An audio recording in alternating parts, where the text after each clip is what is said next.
Hello guys, welcome back to a new episode of Adulthood but Not Really with your host Lucia. Hopefully you can't hear the truck passing by right now. I am pretty happy with the quality of the audio in the past few episodes that I filmed here, and hopefully it keeps being this good, because if not, I'm gonna be really disappointed. But yeah, so today's episode I kind of wanted to dig into boundaries, and I wanted to focus it more on friendship because I feel like that's where I've been working on it more lately.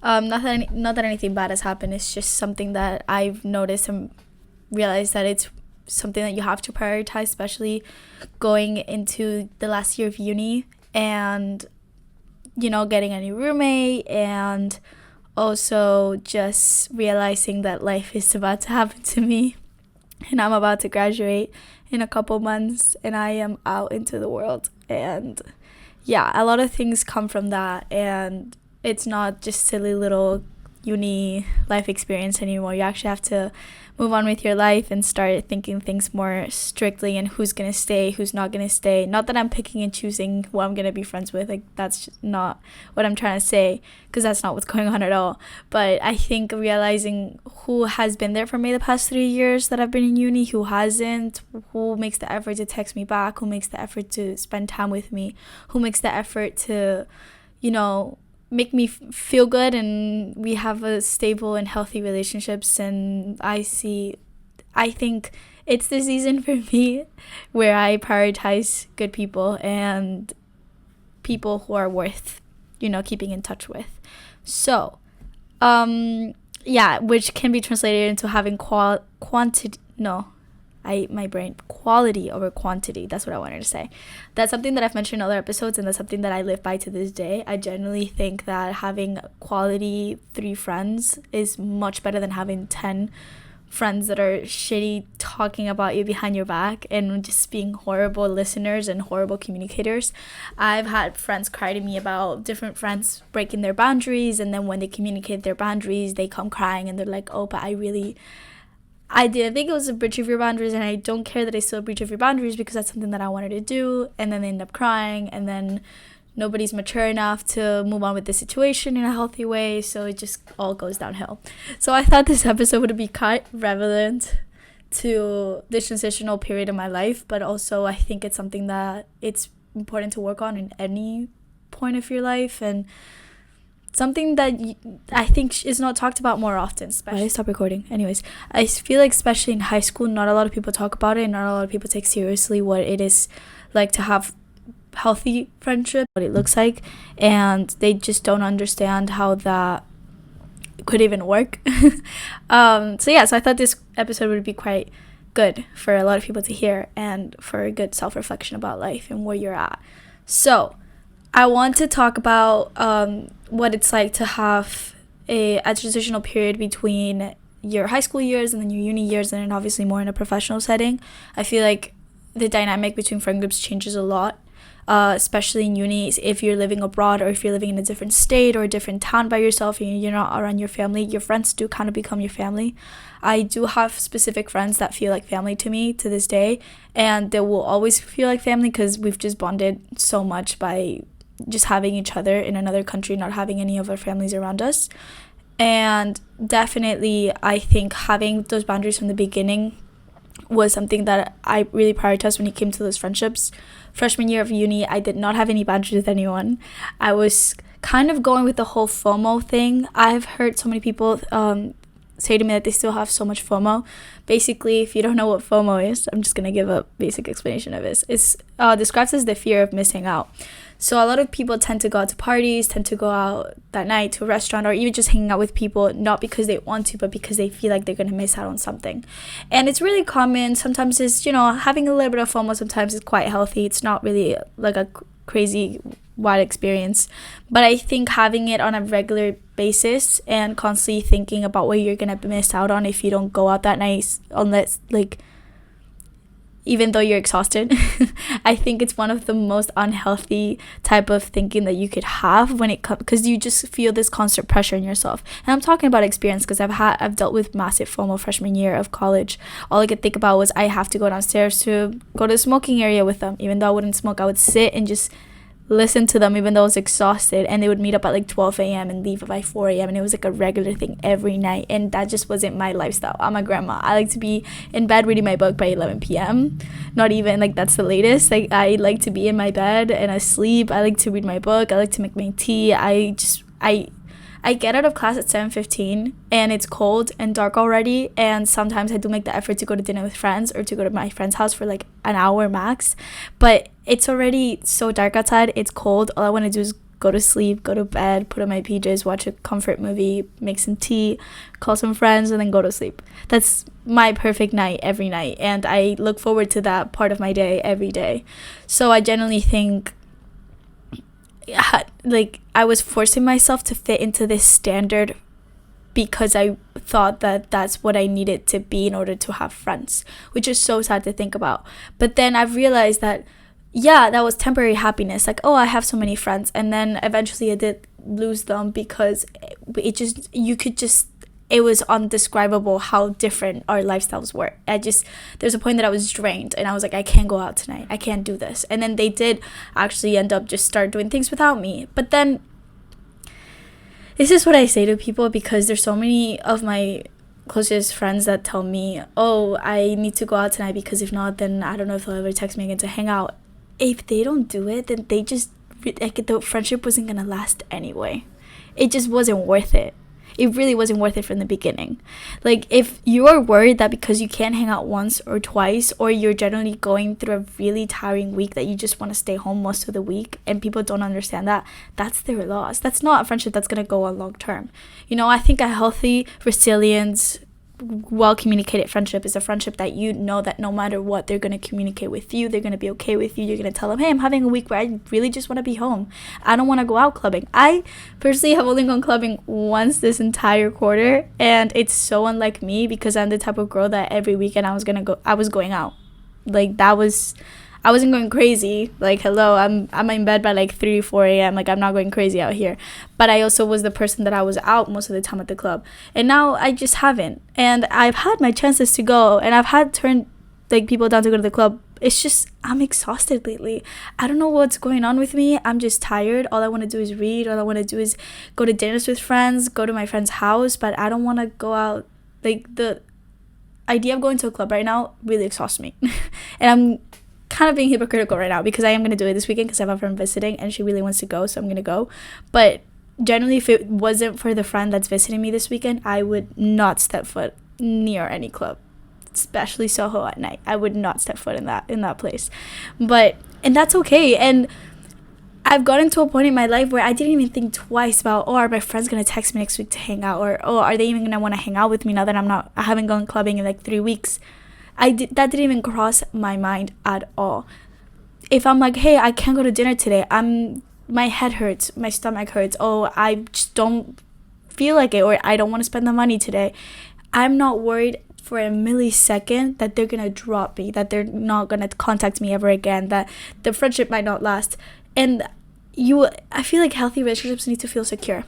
They need to feel secure. They need to feel easy. They need to feel like there's nothing that you ever have to worry about. I generally don't have to worry about my friends talking bad about me behind my back, and that is one of the most, like, that's one of the things that I could not relate to in high school at all. I feel like in high school I was constantly worried about people talking bad behind my back. I was constantly worried about people doing something behind my back. That type of secure friendship feeling was never there. Even in like romantic relationships, I never felt secure in that way. And that's something that I have in a priority right now for whatever comes in the future. But being able to have those boundaries from the beginning, like, that is what I expect. Obviously, you're not going to go to a friend and be like, this is what I expect from a friendship. But I think you can pretty much see someone's core values and what they are as a person and their intentions when you first meet them. When it comes to conflict and when it comes to being able to tell someone, hey, you did something that hurt me, because no one's perfect. Of course, I don't have perfect friends. Like, sometimes I mess up, and that's fine. That's human. And that's how you grow. You're supposed to mess up to be able to grow. Obviously, there's like a level and like a line that you cannot be crossed. That's fair. That's fine. They don't need to be perfect. They don't have to be a perfect human being. I think, one, using the word I when communicating. I feel this way about this because I... Also, I've talked about this in the last episode, but journaling. Not even journaling, but at least like discussing with yourself, like, why is this hurting me? Why is this affecting me? Is it a me conflict that I'm having, or is it a conflict with this person specifically? Is it something that it's going on with me internally, and that's why I'm annoyed at them because I'm reflecting off of that's going on internally? Or is this something that like actually is just not right for them to do? So figuring that out first for yourself before talking, 100%, like, that should be a thing that should go in your head first. But apart from that, being able to communicate with, I feel this way because of this, and I understand maybe you didn't think about it at the moment, but this is what happened. I think also you can't really control how a person reacts, and you can't really control how a person is going to communicate with you back, and you really can't react the way people act. And I think something that I've sadly noticed is that I've had to lose friendships in the past because I communicated with them in a really healthy manner and really respectfully too. Hey, this hurt me. I feel like this hurt me because of this. You didn't know at the time. I hadn't communicated my boundaries with you about this specific issue at the time, so it's fine. But just for general knowledge for next time, or so we're good and I don't hold anything against you, like, this is just what happened and I would like to talk about it. And there's times that they have reciprocated really well and really nicely, and they're like, oh, I didn't know, now I know, I'm so sorry, that will never happen again, or what can I do to make it better? That's amazing. That's solid. That's a good, healthy friendship. But I've also had times where they've just blown up in my face and been like, I don't care, I wanted to do that, and that's just what I wanted to do, and I don't see anything wrong with it, and it's your issue that you feel that way. And that's just not the most mature person ever. And I think at that point you might have to let them go if it's happened a couple times and you've warned them about it a couple times. And especially you don't want someone to be so like, that's just a very immature way of communicating your feelings with someone. And I've talked about this with a friend recently, how she's going a little bit through it, and she's like, oh, but I feel like I have friends, but they're not the greatest friendships, and sometimes it hurts you short term to let those people go because you feel like that's the only people that you have in your life. But to be able to bring in the good energy and to be able to radiate that, this is gonna sound so spiritual, but to be able to radiate those good vibrations, to get those good vibrating people back, is that even how you say it? Mia's gonna be really disappointed if I'm saying it wrong because I know she's really into this. But getting those people that have a good vibration back, you first have to work on your vibrations first. And if you're surrounded by people with low vibration, that's just that the math isn't math in there. You're not gonna let in the good quality people in your life if you're still letting the low quality people surround you and drain you. And I know it's gonna hurt short term, and maybe for a couple months it's gonna hurt, and you're gonna hate the fact that they're gone from your life, and it's just not, this is all friendship, by the way, you can tell I've been through it, and it's gonna hurt for a little bit and you're going to think about it constantly, but at the end, long term, I would not take it back from the world. I think it's something that needed to happen, something that was meant to happen, and I could have not reached this point in my life if I hadn't let those people go, if I hadn't moved on from that part in my life, and I hadn't realized my worth. And I think the minute that I realized my worth and my boundaries with someone, and I communicated with them, and they just didn't want to, be honest with me back and respect those boundaries, that's when I realized that just isn't a person that's worth being in my life. So I really do recommend sharing your boundaries with your friends and hearing how they react, because it's really interesting the way that different people react to your boundaries and if they respect them or not, because that says a lot about them, and if they respect you as a person, if they respect you as a friend, and if they actually do love and care for you. Because again, I've said this so many times, that you've had a friend for 10 plus years does not mean that it's a good friend. It doesn't matter how long you've had this friend for in your life. People change, people grow, they go in different directions. I think even if you have a friend for like 4 years and they are just so sucky by the end, and they were amazing at first, that just means that it's not meant to be right now for the person that you are at this moment, because you're a different person 4 years ago than you were now. It just happened that you go in different directions and you have different boundaries and maybe one person matured and the other one stayed a little bit behind and they need a little bit more time to catch up.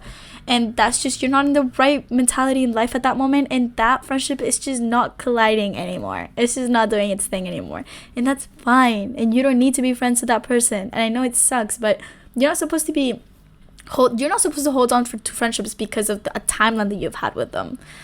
And it's wonderful if you do have friends that are amazing. They treat you so well, they respect you through and through, and they're really well communicating, or at least they're trying their best to communicate with you in a really good way, and they're able to hear you out, and you've known them for so many years. That's amazing. I really applaud you. I do have like one or two friends that are like that, but most of them, I feel like it's fine. They just have grown in different directions. I feel like it's also, once you go up to uni, especially depending on where you go and the life experiences that you have, you tend to go different mindsets, because you do start radiating yourself with other people, new social circles, in a new environment.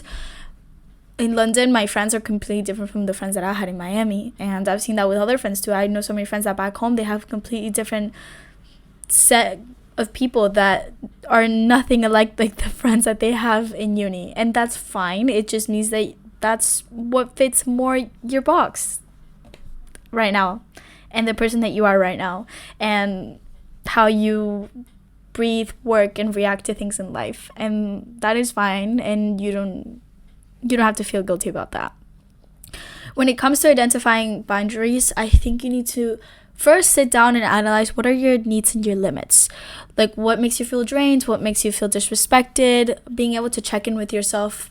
How am I feeling lately? Why? Like, for example, there's times where, I don't know if anybody, definitely someone has experienced this.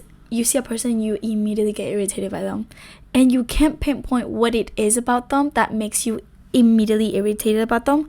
But there's people that to this day, like, I was reflecting this morning, I was like, it's so unfair to that person, because they text me and I'm not repulsed. I wouldn't say repulsed, but I feel my energy drained by the second, and I can't pinpoint what it is about it. And I don't know if it's something that it's eating me up internally, or if it's something that they've done in the past that I haven't really clicked with yet, that has kind of overstepped my boundaries. I am a people pleaser. I will say I'm very much a people pleaser, and that kind of oversteps my boundaries sometimes, because I like to make people happy and I like to be good with everyone, and I don't like to be in problems with people. But I've learned that to be able to be good with everyone and not have problems with people, you need to be able to set your boundaries, because if not, you're going to end up living for months or even years with things that you're uncomfortable with, and you're like, oh, it's fine, I'll deal with this right now. Like, it just won't, I don't want any problems, I'm just not gonna say anything. And then it just keeps going and going, and then it starts eating you up, and then it starts growing this ball in your head, and then immediately when that person is around you, you immediately get irritated. And it's nothing that they did wrong, because they don't know if they did anything wrong, because you haven't communicated with them that these are your boundaries and they keep breaking them. But because you haven't had the guts to confront them about it, it's causing you to immediately be not repelled, but annoyed at them. And that's unfair to them, because it's kind of a you issue that you haven't communicated with them something that has been hurting you. And of course, they're not going to fix it because they don't know that it's been hurting you.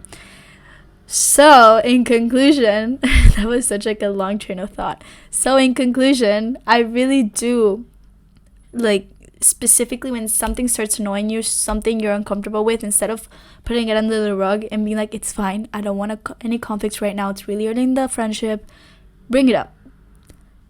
It doesn't have to be in a diminishing tone. You can very much respectfully tell that person, hey, I just don't really like when you do that, or I thought that I would get a little bit more space, or I thought that, I don't know, anything that has been bothering you in the way, hey, I don't want to go out every night, it's just not my thing, but I would love to go out with you once a week, or I would love to go partying, but you know, I'm just not an everyday partier. I hope you're okay with that. The beginning of a friendship or a relationship are the defining reasons why it ends. And it's so true. And I've seen it with so many friends, and I've seen it with so many of my friends' relationships too, and in my own, like, friendships, platonically, romantically, like, relationships in my life at the beginning, where you have a clear mind and a clear mindset of what you want and what you don't want. I was talking to I have a family friend in Barcelona, and she has a background in psychology, and she's had multiple experiences talking to young people about their relationships platonically and romantically in their lives. And we were talking about love, and we were talking how you get blinded by love most of the time, and why people stay in really toxic and unhealthy relationships, or why people are really attracted to toxic relationships. And she was telling me how she thinks it's really important for young adults and boundaries that they have within themselves when they are, because again, I don't think it's the healthiest and I don't think it's the best decision to get into a relationship when you're feeling lonely. I saw a quote today. It was like, you're not gonna go grocery shopping when you're hungry, because you're gonna go crazy, and you're gonna end up picking things that you're not even gonna eat. It's the same thing when looking for a relationship. You're not gonna go looking for a relationship when you're lonely, because then you're just gonna end up desperate and in a relationship that's just not the best for you. So I've already talked about this in the other episode too. I think self-love and having a good relationship with yourself is the best and the first thing you should do before getting into any relationship. But apart from that, having a list and knowing yourself and what your boundaries are and what your do's and don'ts are and what you expect out of a partner and what you think you deserve, and having that clear list on your phone, on a piece of paper, or somewhere that you get reminded of on a not daily basis, but you get reminded of whenever you are about to get into a relationship, is really important, because it's so easy for your brain to get confused and to let things slide. Like, yeah, that was okay for them to do, or yeah, that's not gonna bother me, I can deal with that. And then long term, that's going to be the reason why you have fights. That's going to be the reason why you're just unhappy, why you're constantly crying, why you're constantly annoyed at this friend or your boyfriend or girlfriend. It's so important to set those boundaries from the beginning, and knowing them exactly before you get blinded by love, by wanting to be friends with this person. I'm trying to make it so it's for both situations, because I think it really does work with both situations. But it was such a simple strategy, and it just made so much sense. And she was like, I know so many teenagers that have come to me that would have saved them from really toxic and abusive relationships if from the start they knew what they want and what they don't want. Because when you're in love, you have this dopamine chemical in your brain that makes you completely you don't understand what's reality and what's not. And I've experienced it before. First year of uni, I was about to completely move unis, and I even started the application. I was about to take classes at 3 a.m. What was I thinking? I was about to take online classes at 3 a.m. so I can get credits to transfer back to Florida. And then now thinking about it, at the time my brain was telling me, yeah, this is what you want, yeah, this is what you need, or this is something that it's gonna make you happy. It's only I kept telling everyone, I want to do it for myself, Obviously it wasn't for myself, but I didn't realize that until like 2 years later, that it was something that would have made me really unhappy, and that it wasn't best for me and what I want and needed at the time. But my brain was tricking me to thinking that it was that. Also, there's an ambulance. So to continue on that, I want to touch upon vulnerability, mutual respect. Again, I talked about shared values. Having shared values with friends, over the years your values change and the way you react to things change. And again, having a timeline on a friendship is just not a defining thing on why you should stay with a friend or in a relationship. I'm trying to make this so it fits both things, both categories. So I wanted to end this episode on a note on basically being able to identify that you don't really need a lot of friends. All you need is quality people, and people who uplift you and people who like you for who you are. Sometimes I'm known as the goody, and sometimes it's really interesting because I have friends that we have different values or different lifestyles, but somehow it matches well. I have my friend Adme. She's so funny. I love her. My friend Adme always calls me a goody. In fact, she was in class. She studies in Segovia, and she texted me. She goes there's this girl in my class. She's such a goody and such a school person. She's in so many of the clubs. She reminds me of you. I was like, Adme, that's great. I love that you have that idea of me. I love how that's your definition of me, and I'll take it because I like it. And Adme, it's not that I'm not saying that she's the opposite. She's really into her studies. She gets she's very motivated, very amazing person. I'm trying to not make it seem like the way that it's going to seem and sound, but she likes to go partying a lot. She likes to do a lot of she's a very outgoing outgoing person, very social, has to be around people 24/7. I don't have to be around people 24/7. In fact, I feel drained if I'm with people 24/7. I need my me time once a day, minimum an hour. I need to have a full day to myself. Today I was journaling. I was like, I have not had a full day from morning to night to myself, and I need it so badly. In high school, every Sunday, I would be by myself locked in my room, and it would be the greatest day ever. It's not that I don't like anyone, or my family, or any of my friends. It's just I need me time. I think I'm like 50% extrovert, 50% introvert. I'm really good at socializing when I need to socialize, but to be able to socialize, I need to have that recharge time with myself beforehand. So yeah, I think that definitely affects the way that I think that's definitely what's happening. I've been too much people time that now that's why I don't want to go out, because I need my me time. And I always, I think that's exactly what's been happening. But yeah, so hope you enjoyed today's episode. I think the audio might be a little bit weird because it stopped recording halfway through, and then I had to click like record again so many times. So hopefully got all the audio that needed. If not, there's gonna be like 3-4 seconds of this that are really fucked up on the audio. And yeah, hope you had a great day, and I'll see you guys next week.